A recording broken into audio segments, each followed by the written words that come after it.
Cubicle is not as easy as grabbing a box and your sad plant. Today, we're chatting about what it really looks like to leave behind the structure that is your 9 to 5 and the habits that didn't serve you, surprising ways that corporate actually set us up for success, and more. We're going to talk about our unlearned habits and what it means to change your mindset to working smarter, not harder. And guess what? It's a lot harder than we imagined it to be. So let's jump into it. Hi, Allison. Hi, Leanne. Welcome back, everybody. We are so excited to officially feel like we're launched. I mean, we're launched, right? Like it's here, it's live. This is now episode 2, and I feel like we've done it, right? It's out there. The ethers has read it, and now we're just going to keep rolling with it. And people are watching it. Like, I got a lot of text messages like, finally, you're starting a podcast. And I'm like, yeah, hey, what's up? Who knew everybody would love to hear us? Yeah. I mean, I didn't. Had I known, I would have done this years ago. Who Right. knew? All right. So let's dig into some of the habits that we really had to unlearn as 9 to 5ers who clocked in, clocked out, and had a job to do, a scope of work in front of them, knew what their responsibilities were, and just knew what was expected of them. Personally, your girl became a neurotic Google Calendar user. I literally had to take a step back when I realized that I was jam packing my 9 a.m. to 5 p.m. because I thought that that's what I was supposed to do. I thought to be successful as a business owner, as a freelancer, I thought that I had to sit at my desk and log in from 9 to 5. Who knew not having a boss meant I could just get up and make myself a coffee and pop into my office at 11 a.m. and don't get me wrong. I feel like it's like so ingrained in us that productivity is hours spent at a desk or hours spent working. And what we don't realize or what we have to unlearn is that productivity is actually how we are full scope as a person. For me, I grew up around workaholics. I had a father who worked 14, 16 hours a day. So to me, my conception of work was time equals value, and the more time you put in, the more valuable you are, when in fact I think it's completely the opposite. I think when you really dig down and look at what you're doing, if you're being productive for 2 hours, isn't that better than sitting at a desk and reading the Daily Mail for 8? 100%. And even so, I feel more productive when I have infused balance into my days. If I give myself a nice slow morning and I log in at 10 a.m. with my coffee in hand and I have done some grounding and said good morning to the world and really have just taken my deep breaths, I feel more ready to attack the day and I feel more centered and more fulfilled as a person. And so naturally, I feel like that equals more productivity for me. And it wasn't until I realized that I could structure my days however I saw fit that really started to translate into productivity for me, because it really put me in a position where I was like, okay, I have to time block. And to this day, I still time block. Time blocking is huge for me in order to get things done. But I don't need to jam pack 8 to 10 hours a day every single day. I'm actually my most productive when I don't. Yeah. So I found that the hardest thing to unlearn when I started my own company or going freelance, well, it was kind of twofold, and we'll get into the other fold. But I think in terms of this conversation, the hardest thing to unlearn was that it was okay to take an hour to have lunch and walk my dogs and maybe listen to a podcast. And it was okay if I wanted to spend the morning doing some self work or work on something that's a passion of mine, as long as I got my work done. And that went into, I had no idea what I was doing when I started, but what I learned was Tony Robbins' rapid planning method. And that changed the game for me, because I started to see that I'm better if I block 2 hours right here for this client work. And in that 2 hours, I'll get what I get done. And then 2 hours over here for that client work. But that hour break made such a difference in how I approached the next 2 hours. And I think a lot about motherhood, right? When I first became a mom, I was freelancing. I made the decision. We've talked about, in last episode, how I was laid off the day before I had Brenly. And when I made the decision to be my own boss and do my own thing, I actually started freelancing before I opened the Growth Guide. And I gave myself the flexibility of a schedule, right, where I could choose my own, time and my own, workload realistically. But what I also gave myself was the ability to work after she went to bed at night or during her naps. And so my schedule didn't look as solid. Even now in the summer months, it requires a lot of flexibility because we've got activities, we've got, extra time with Brinley at home. It gives me the autonomy to get work done, but have, slower mornings with her and log on, for a couple of hours here or there, like you mentioned.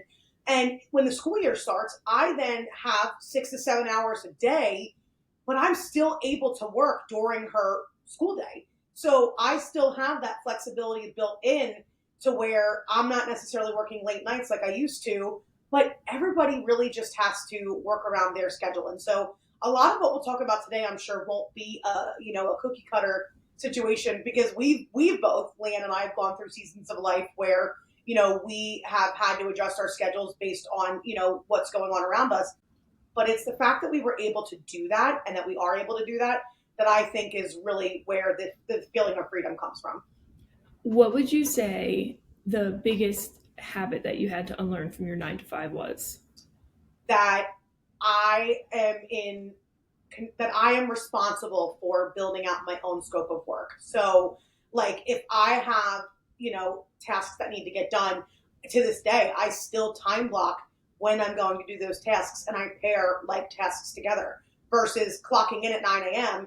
and seeing emails from my boss or, having an agenda in front of me for a meeting where I'm not controlling that, right? Somebody is dictating those tasks and that workload to me for that shift, for that schedule for the day. Now it's my job to look at, in my case, I look at a whole like week at a time where I say, okay, I want X, Y, and Z done by Friday. Here's how I'm going to cluster these tasks together because they're all creatively aligned.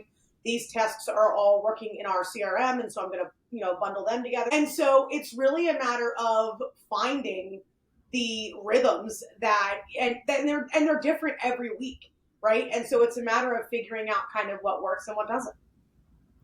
I could understand that. I think for me, the hardest thing to unlearn was availability. Mm, And what I mean by that is my first job really was catering. And in catering, if you don't answer someone, like I always felt like it was like within 5 minutes, you would get the phone call, then the text, and the mhm. other email. And I understood it because it was their big event and they wanted to make sure that everything was taken care of. But I think that overexpansion of my time and my availability really taught me a horrible lesson, but then now a valuable one. The lesson that that availability taught me was that my time wasn't valuable, and I wasn't looking at that hour at 1 a.m. when I was answering your email after a 12-hour shift. I wasn't looking that 1 hour as valuable. Instead, I thought my work meant time, which meant that that's how I was available. And I don't know if that makes sense, but It it's does. this, Do you yeah, feel like like you had to kind of shift from like asking for permission or approval and kind of like start leaning into kind of trusting your own instincts and your intuition? at first, no, because I think I was able, once I showed that I was always available and that clients were really happy with me, I was given more autonomy in all the work that I've done. And then when I went to like a typical 9 to 5, so like restaurants aren't typical. And I think that that probably, if anyone's watching The Bear, they're going to know. I can't watch it. It's like just a giant trigger warning for me. But restaurants aren't typical work. So then when you take that crazy environment and then boil it down to a 9 to 5 where you're expected to report from 8:30 to 4:30 or beyond, all of a sudden that urgency of like, oh, I have to answer this email, I have to do that. I translated that into my 9 to 5 that if I was available, they would know I was valuable, which would mean that I would climb up an invisible Sure. ladder. Um, A little and I corporate did that. ladder. Yeah, my invisible little ladder. And I Mhm. did that for like 3.5 years until one day I just took my work email off my phone. Mm. And everyone thought, and I know it, they all thought that I was checked out. And the real, I wasn't. I wasn't checked out at all. But how I just crazy thought, that setting boundaries in the corporate world is equivalent to checking out, right? Yeah, I mean, it was like 4 years of always answering phone calls at like 8 o'clock at night about nonsense, or answering text messages right away, or those, those like rapid fire text messages Yeah. still give me anxiety. I A think it's why. paraphraser, a paraphraser. They're Yes, saying like, a full sentence in five different messages. it's still, if my phone pings over and over again, it still gives me anxiety. It's probably why, if you've ever noticed, if you send me more than one text message, it probably does still take me like 10 minutes to respond, because Yeah, I have to like regulate the nervous system and say, no, you're not there anymore. yeah. And I know that that's ridiculous, but it was 3.5 years of just constant, and probably even before that too. It was 10 years of my life of just constantly answering people and feeling like I had to ask permission and Yeah. all these things. And then the second I deleted my email, or I said, hey, I'm not answering calls after 6 p.m., all of a sudden, oh, she's checked out. And I was like, Yeah. no, I'm actually probably more checked in, because I just needed, that 12 hours between me leaving here and coming back here to reset. Well, it's interesting too because, one of the things I feel like I had a habit that I had to kind of rebuild when I became a CEO was feeling like I had to redefine what productivity looked like.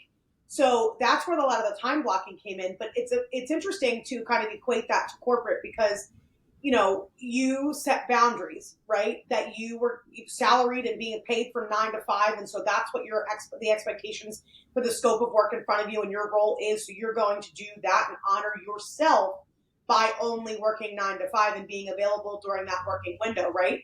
It's interesting that some of that kind of gets thrown out the window when you become your own boss Mhm. because you're then back in that mind frame of, well, I'm the boss now. I need to be available 24/7 for whether you have a team underneath of you or for your clients if you have, you're freelancing and working for clients. And you really have to be careful that you don't kind of slip back into that, 24/7 mode where you then have to kind of create the space for the deep work, the creativity, but also for rest and recovery. I think it's a matter of setting the expectation. Mm-hmm. And that took me, so I've only really been freelance, and I wouldn't even say freelance at this point. I have a business. Mm-hmm. When I first left my job, I was just kind of taking and collecting roles because I had that scarcity mindset. Yeah. But now I've kind of taken the time to identify my ideal client, know who I want to work with, and I'd rather grow slowly than rapidly, Sure. and make the same mistakes over and over Mm-hmm. again. But with that, with every client, I have set an expectation. Yeah. From 9 to 5, you're going to hear from me at some point. There's never going to be like a 24 hours where you're not going to hear from me.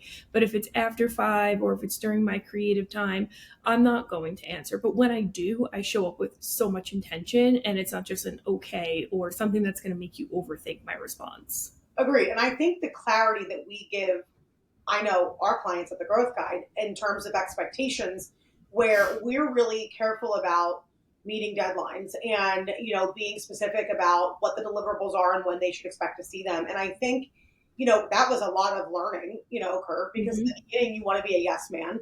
When you start freelancing, you're like, oh, like you said, you're collecting clients, right? And you're like, this is great, like, and you want to be everything for everybody until you realize, like, okay, this is who I actually like to work with. This is what I actually enjoy doing on a regular basis. This is what I'm really, really good at. And this is what I really want to charge, which I know Yeah. we'll get into money, in future episodes. But this is really what it comes down to is you need to create your own structure, your own schedule, and build a routine that actually supports your life. Because that's the whole point, right? The whole reason we leave corporate and do our own thing is because we want flexibility in our schedule, flexibility in our finances, and the ability to be happier with the balance for work and life. But it's also a juxtaposition, because I feel as if when you look at women specifically in the 1950s, we were, and before, we were expected to kind of stay home, and then it was crazy that women wanted to go to college or have a job or have their own money. And then we had our feminist movement where it was like every woman has to want to make their own money, and they want to do all these things, and they have to be superpower, right? And I feel as if that superhero mindset has stuck around for maybe a little too long, Mhm. where, and you're a mom, so I think you can resonate with this, we're taught to be everything to everyone, but who are we to ourselves? And I think being your own CEO and being your own business owner or operating in your own creative frequency starts to teach you who you are and what's going to bring you the most value by being your authentic self. I'm not for everybody. 100% agree. I find myself in the space on, socials that I'm in of like, holistic health and wellness and, that we're also kind of coming full circle where there are a lot of women who want to stay home. And Hmm. a lot of who might tune into the show are women who want to stay home, but also want to contribute financially to their household. I know that was me. Obviously, the motivating factor for me, freelancing and then eventually opening my own business here was to stay home with my daughter. And I still want more kids. And I found myself realizing that I could have the best of both worlds, but it's 2025. I mean, Hmm. living on one income is not it. It's not happening. Impossible. You know what I mean? So, I mean, sure, the novelty of being a stay at home mom is great. But number one, I don't think it's for everybody. And I don't think it should be shameful if you're a woman that doesn't want to stay home, right? If you're a Right. woman that wants to be Either present with way. your kids and earn money, hell yeah. I mean, And like, if you that's stay home, amazing too. I have literally, I just think that we're in this world where I don't have to judge what you're doing and you don't have to judge what I'm doing. But yeah. what I'm trying to create is a world where I can be fully present because guess Mhm. what? Life goes really quickly and I have lived with regret of missing things. And that's not something I was willing to sacrifice again. Agreed. And I feel like everybody looks at it so black and white. Like you either go the traditional 9 to 5 corporate route where you get a degree, you get a good job, you have benefits, the whole 9 yards, or you are almost like this what's the word I'm looking for? But like a wanderer, right? Where you're almost like people who are self-employed sometimes, I feel like there's a stigma around it where it's like, well, she's just trying to figure herself out or doesn't know Oh, I what she hear wants to that do with her still. life and she's just trying to, like a vagabond, right? It's like Or old school terms that would be used. what is it? It's like, oh, freelancer is just a term for someone with no job. Literally, like it's like the elite version of unemployed, right? Right. Because they don't know where their money's coming from, but they know they might get some.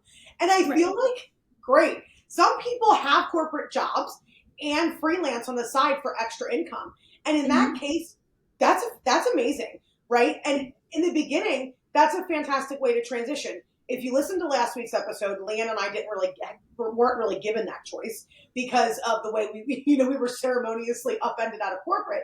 But I think everything happens for a reason regardless. Oh And if yeah. you have the itch to get out of corporate, but you're like, I'm scared, I need the money from my 9 to 5 right now, then just start somewhere, right? That's what I did with the growth guide, in all honesty. I had planned on leaving in March and then God had other plans. Mm-hmm. And my goal was to just start building like something on the side and see what it was. Um, the one thing I would say I wouldn't even say I regret, but if I was giving advice to another person who wanted to go freelance, would be before you make the jump, if you're thinking, even thinking about the jump, which let's be honest, I was probably thinking about it for 2 years before Mm-hmm. I actually was forced off the net. Yeah, But if you're thinking about making the jump, start thinking about your talents and your skills. yeah. I always knew I had photography. I always knew I was a really strong marketer. Mm-hmm. But I never thought of who my ideal client was or what I could offer. Right. And to be honest with you, I really genuinely think it was working with Allison who taught me, like, no, you're a really good strategist, but you're also really creative. And I Mm-hmm. never even knew that was a thing. And then Allison taught me it was a thing. And I was like, whoa, this is a thing I can really kind of niche down on because not many people can think like me. So find that like little crowd and find those things that make you unique because I promise you there's clients out there for you. Yeah, and I mean, how many CRMs I can count? I don't even know if I could count how many CRMs I built as a freelancer before I was like, you know what? This is my calling. Like this, I am a systems girl. I can organize the back end of somebody's business like nobody's business. And Mhm. I need to just say, you know what? I'm not charging for, per hour. I'm not applying to any of these jobs that have checked some of my boxes. I am building out a business. I am curating a package that people need because I have almost 10 years now, right? of freelancing experience behind me to say, this is in demand. This is where, you'll have to figure out like who is your niche client, right? Like if you had to build out, it gives me like flashbacks to like my middle school creative writing class where you had to like build your characters in your storybooks, right? And it was like, who is your ideal client, right? So build your character in your own story, right? Where I if still you're do. an ideal client that were working with, what does that client look like? And then go to them. Don't let them, Mhm. I mean, they're going to come to you if you build, if you build it, they will come. But go to them, right? Seek them out and strut your stuff.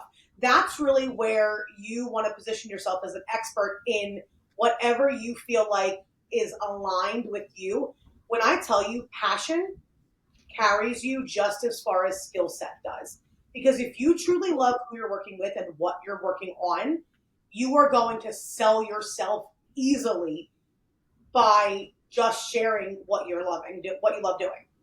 Well, speaking of putting yourself out there and going to reach out to your ideal client, let's talk about fears of becoming a freelancer. My Mm-hmm. biggest fear was exactly that. And I'm sitting here saying that it is still my biggest fear, but I think I have no choice but to conquer it every single day. Mm-hmm. Whether it's reaching out to people to be their marketers or following up on something, that stuff always made me cringe because I never wanted to come across as like too salesy or too pushy or all the things we confuse in our head with just being a business owner, right? And that is something you do, I personally think, very well, where you're like, no, no, I want to work with women in this kind of industry. And I watch as you do so much lead generation. Mm-hmm. So, did you have that fear coming into freelancing? And if you did, what's your tips on overcoming it? Yeah, I feel like nobody's ever really ready to take that first step. There is a lot of courage that comes from, making the decision to go from freelancer to business owner. And that was probably the biggest transition I made, not from corporate to freelancing. That felt, kind of intuitive in the way that I knew that I didn't want to work for anybody else again and that I wanted to have control of my own finances and my own time. That transition felt relatively intuitive, but what felt hard and scary and risky was deciding to niche down and corner the women in the wellness space market and work exclusively with, who I resonated with and in an industry that I was not only good at serving, but also very passionate about, right? Having been on my own wellness journey for years and sharing my own content online related to health and wellness, but also mixing what I'm passionate about with what I am good at, right? And fast forward a couple of years into owning the growth guide, I then made another leap this year when I met Leanne. And I made the conscious decision to become a strategic duo with Leanne because, we honestly complement each other in it's actually amazing to me in such a fantastic way because where I can and am good at the creative, it's no longer what I am as passionate about, and vice versa, right? So Oh, Leanne yeah. can get technical and build a system and crush a workflow, but it's Procrastinate not it. what she loves as much as she loves bringing a vision to life. And Oh, so yeah. that's really where I feel like you need to, if I were to like, take a step back and be like, this is the one, two, three in terms of steps of what I would do when I was ready to either freelance or open my own, business and become my own boss. I would first identify the skill set that not only you have, but also align it with what you're passionate about. Because being good at something doesn't mean you love to do it. So figure out what you're good at and what you can deliver on, but also what you're going to enjoy doing on a regular basis because this is now your life, right? This is your now professional career that you're taking into your own hands and how you're going to put food on the table for you and your family, right? And then niche down to figuring out who that ideal client is. Who do you want to, collaborate with and work with every single day? Because when we present ourselves as a strategic partner for women or for any business or owner, whoever it is that we're going to be niching down to work with, we then position ourselves as a collaborator and a strategist for them. And so you want to work with somebody that you truly believe in their mission, their vision, their business model, and you want to be somebody that enhances that for them. And then finally, you need to curate your offering, right? How is it that you are going to help them? What do these deliverables look like for them? Like what is the end result that you're giving them? And girl, what are you charging? Because it needs to be worth your time. And That when you can needs to kind be of a crush full those three system. factors, that's when you can say, okay, I've got some stability here. And then it's all about getting the confidence to strut your stuff. Absolutely. Now, I know a lot of people will resonate with your saying because there's a lot of left side brain people out there who are more aligned with you. But then there are some of the multi hyphenated girlies that are maybe more like me. And I'm not excluding if you're a male listening, thank you. I think it's even harder when you have multiple passions or multiple talents. And it's also hard to say, I want to focus on this one and put this one on the back burner. But about 5 or 6 years ago, one of my good friends gave me like the best advice because I was really struggling. I was working in catering. I loved it, but I felt like I was putting everything else, my writing, my photography, my love of cooking, I was putting everything on the side to focus on catering. And he said, well, if you like cooking so much, look at it like you're cooking. He goes, right now, this one's on a high burner, but the other two are simmering. And Mm, you can kind of rotate all your pots. And I thought that that was like a really good analogy for the yeah. multi hyphenated girly out there because the truth is, if I could have my ideal day, I'm doing photography, marketing, and my little passion project of cooking at least an hour a day all around. But that's not how it's always going to look. There's going to be days where I'm really overwhelmed with marketing or clients, or I'm behind because I procrastinated building a system when because I wanted to do something creative instead. And then there are days where, like this weekend, I have 2 photo shoots. So how do you balance the editing of all of that? And it's not perfect, but I think being able to say to yourself, okay, in photography, this is what I really want to niche down on. I want to work with families. And for me, I do like a special empowering session. That's what I want to do here. That's what I'm calling in. In marketing, I think I'm really lucky to be paired with the growth guide because I get to work with women in business, which is always my ideal client. And then with my passion project, that's just fun. So it doesn't feel like work to me anymore. Nothing does anymore. But I think you understand, like, it's just a matter of saying to yourself, I have these things. How can I niche down in each of these because they can all coexist? Agreed. And honestly, I think this podcast was born out of my desire to come to Leanne and say, I'm looking for a creative outlet. I think that we are positively aligned with our, history of, our stories. I think that when I came to Leanne and was like, I want to start a podcast, I feel like the two of us have a voice that needs to be heard. And our stories are so similar yet different, and we even the way we work now is so similar yet different, right? But we've gotten to this place which is very similar in where we've landed because of how hard we worked. And that's really what I think honestly boils down to is you can't wait for the perfect moment to make No, the jump, right?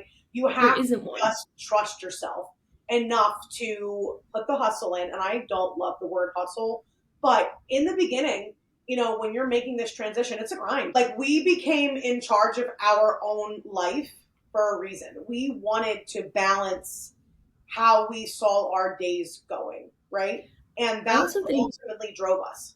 Yeah, I also think it's a matter of giving yourself compassion. Mm-hmm. I think when you jump from a 9 to 5 where there's always an expectation on you to working for yourself, there's immediately, or at least there was for me, this mindset shift of like, what are you doing? Why are you doing this? Yep. You should be filling all these hours. Oh, you let this person down. Why didn't you sign that? Why didn't you do this? Why didn't you follow up? And you start beating yourself up because you think all the pressure's on you. Yeah. And it's only in that moment where you can say, I'm learning, I'm doing this for the first time. Mm-hmm. Nobody is perfect off the jump, but as long as I learn these lessons, I'm going to be more valuable because really where those negative thoughts are coming from is your fear of being exactly where you are.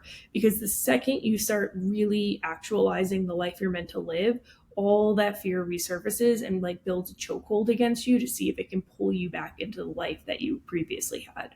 Or are you taking on more than you should because you're afraid of this, you have a scarcity mindset when it comes to income, right? which I Or did. maybe you're not charging enough because you're desperate for new clients, right? Or maybe you're charging too much because you have this ideal that you don't want to work more than 10 hours a week, but you want to make $10,000 a month, right?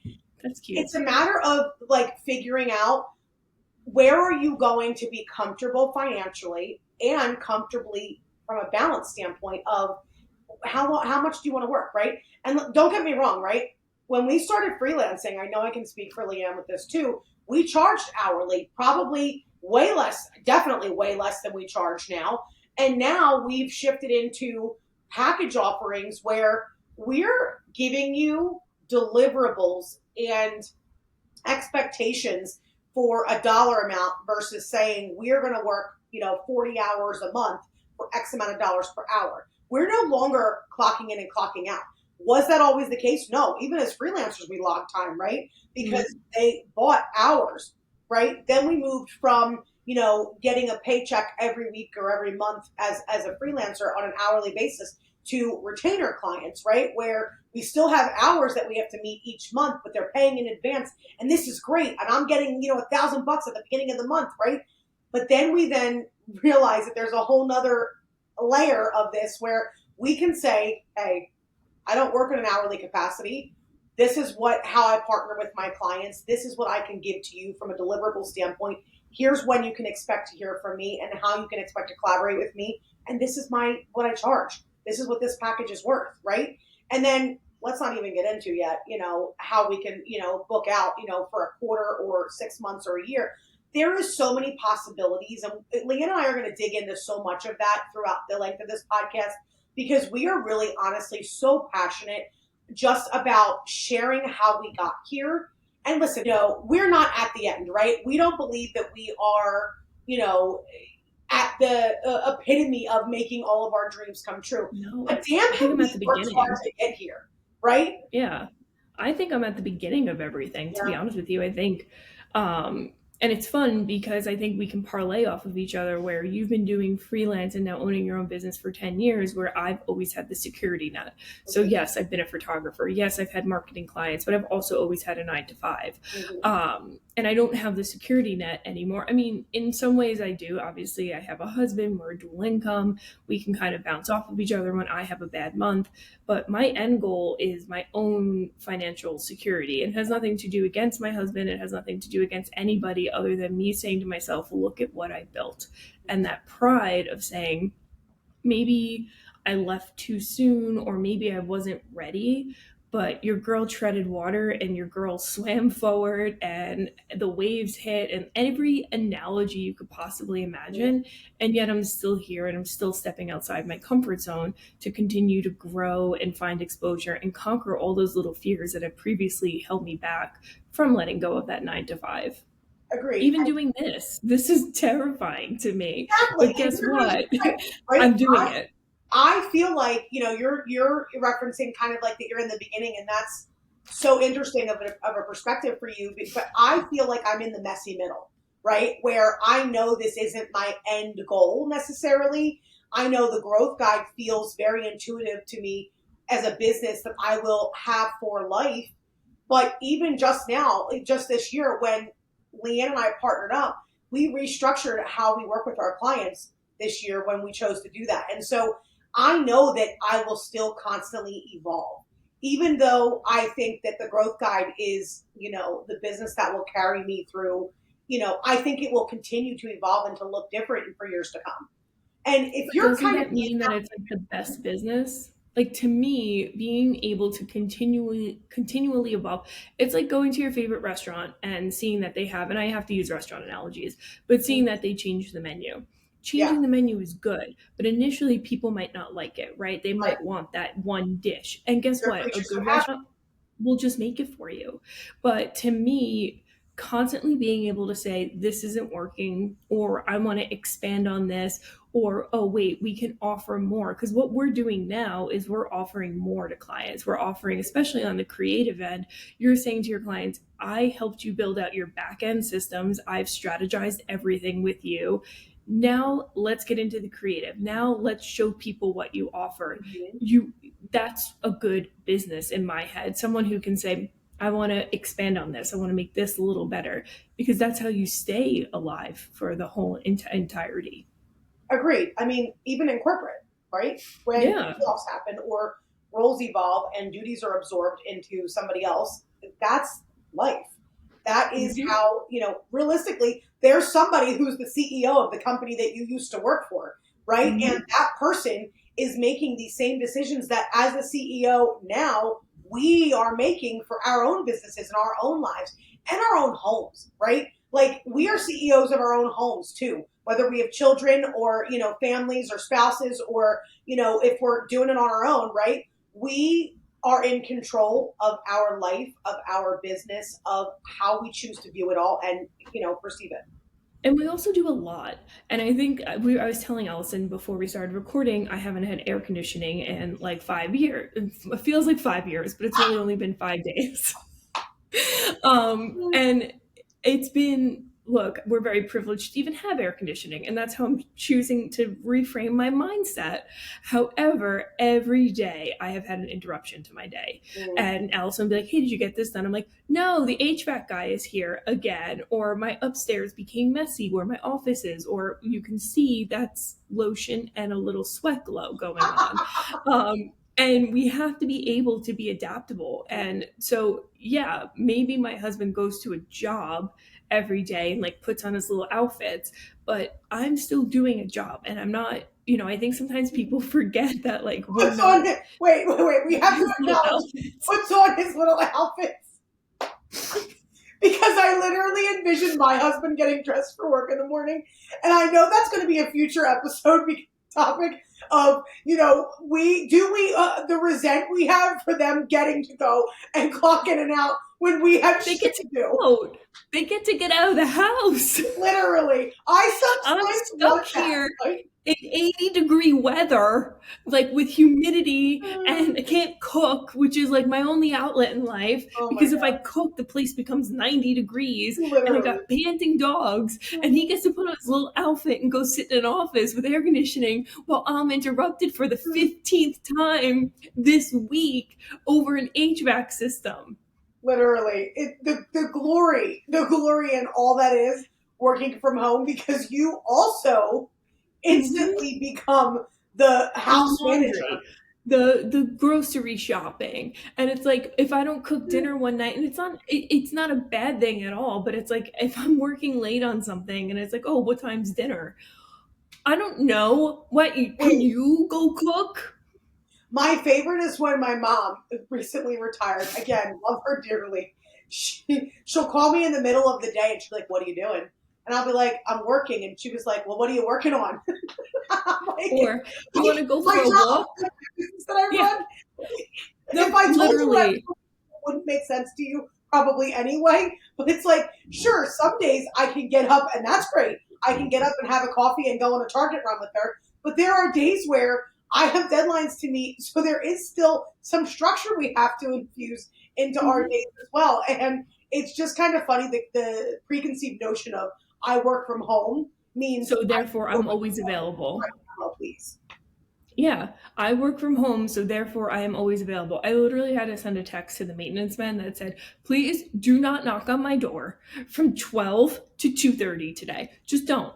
Leave me Right? alone. I'll sit in the heat. I don't care. I can't have you coming in and out with your little dirt on your feet, walking through with my OCD and my need to finish things. Like I Yes, need you to leave me alone. I'll sit in the heat."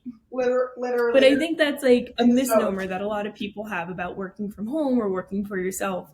Like, just because I chose this life, just because I plan my days and I block my time and I use different methods to get my tasks done, doesn't mean I'm like readily available for you.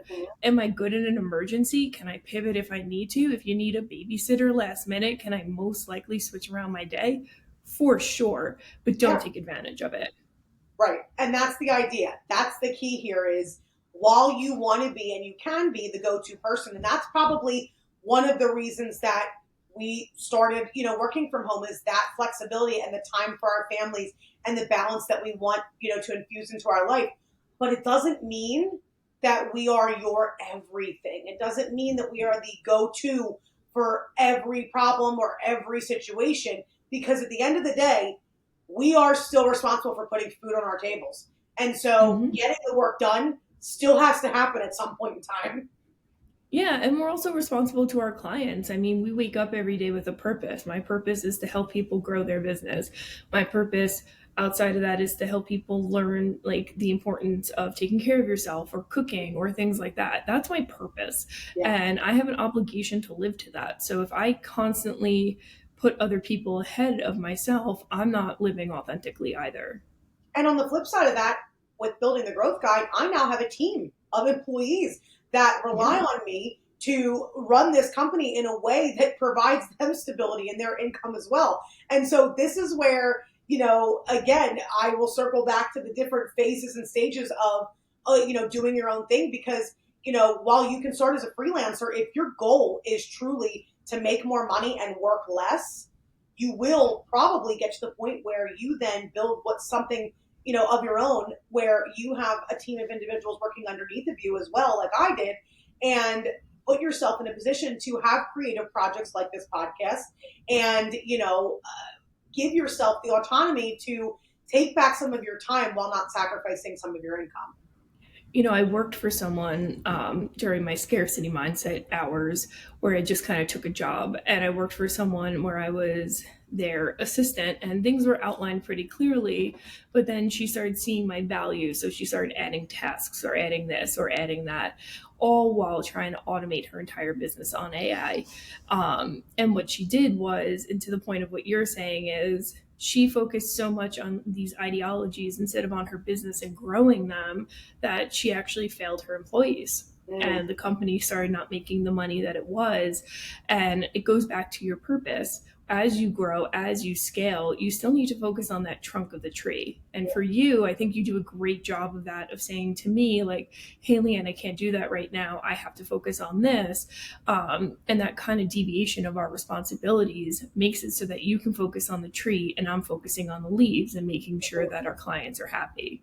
And I appreciate that, because honestly, partially because I'm neurotic, but also because I really believe in being hyper organized as a business owner. And I want everybody to understand their scope of work, but also to feel very respected for their contributions. And I want the division of labor to feel very equal, especially when it comes to you and I, because I do treat, you as a partner in this. And for me, it really came to the realization where I can be a business owner, but also give up some of the control that I have to the right person. And trust me, Leanne's been a part of some of it. I've been burned in the past. I've had Yeah. trust in people to, treat my business the way that I would treat it. And that's not always going to be the case. I went through before Leanne and after Leanne, some trial and error of trusting people with a scope of work. And again, I feel like I do a good job really giving that scope out, and making sure that everybody understands what's expected of them. But at the end of the day, not everybody is going to put their effort in that's going to equal yours, because it's not their business, right? And it's not, their priority like it is yours. And so finding the people that you can really trust and depend on is going to be key as you decide to grow and evolve and be a business owner, because it's also sometimes kind of lonely, right? To Oh, work yeah. work for yourself, because there isn't, besides working, obviously you get the creative freedom to work with clients and collaborate there on their business goals, but it sometimes can be, difficult to just kind of constantly fill the silence with a podcast or music, and work on tasks while you're sitting alone in your home office, right? And so for me, I think partnering with Leanne this year not only gave me some alleviation of, her utilizing her skill set and me utilizing mine, and it just working out well based on what we were good at, but also just that camaraderie of working with Mhm. somebody and having a partner to depend on and rely on that treated your business as if it was their own, because now they have skin in the game. You know what I mean? And it Yeah. means something to them. And that's why for me this year it was a no brainer to not only partner with Leanne, but then to have this creative venture of this podcast as well, because it just allowed us to really be able to express ourselves and hopefully at the end of the day encourage, some of you listening, because if you're in that in between and you're working the 9 to 5, but you're honestly dreaming of something more, this is the sign that a lot of the habits that you've built during your 9 to 5 in the corporate world are not wasted. Now you just get to reshape them. You're not behind. You're building the muscle that's going to serve you when your name is on the calendar invite. Well, I think that goes into, I think a lot of people think, oh, I hate 9 to 5s. The fact is, 9 to 5s teach you a lot and they're very valuable. And look, not everything is meant for everybody. I said this on the last episode. I genuinely wish a 9 to 5 was for me. Yeah. It'd be a lot simpler. Yeah. But with that, what are some, like for me, one of the best things that I had for my 9 to 5 was that schedule. So I still wake up at 5 a.m. I still go for a walk with my dogs before I start my day. I still journal. Now I've carved out time in my mornings to work out, which was a luxury I didn't have before. So I think having that 9 to 5 mentality of, okay, I know how to have a schedule Yeah. is important. And also getting up and getting ready for your day. I think a lot Yes. of freelancers think, oh, I'm just going to wear sweatpants. I'm wearing a sweatshirt, but I'm also doing it because it's one I've made. But I still wake up, I still do my hair, I still put on a little makeup, and I still pick out an outfit. And I think that that's important because that 9 to 5 mentality of you never know who you're going to meet, you never know who you're going to get on a Zoom call with, Yeah. you never know who's going to be at your front door. In my case, it's probably going to be another maintenance man, but it's been a lot. But I think having that kind of mentality of like up, dressed, ready to go, and you look good, you feel good, you feel good, you do good, can carry into carrying your freelance and CEO business, like owning your own business. 100%. And listen, breaking up with the cubicle doesn't mean that you have to leave it all behind. It means No. that you honestly take what serves you and you rewrite the rest. We're proof that you can leave the desk, but bring the drive and the ambition to build something beautiful on your own terms. And honestly, there is so much strategy that goes into showing up online, but it doesn't have to be difficult. I can't wait to chat with all of you again next week. So until then, have the best week, friends. Bye, everyone. See you next week.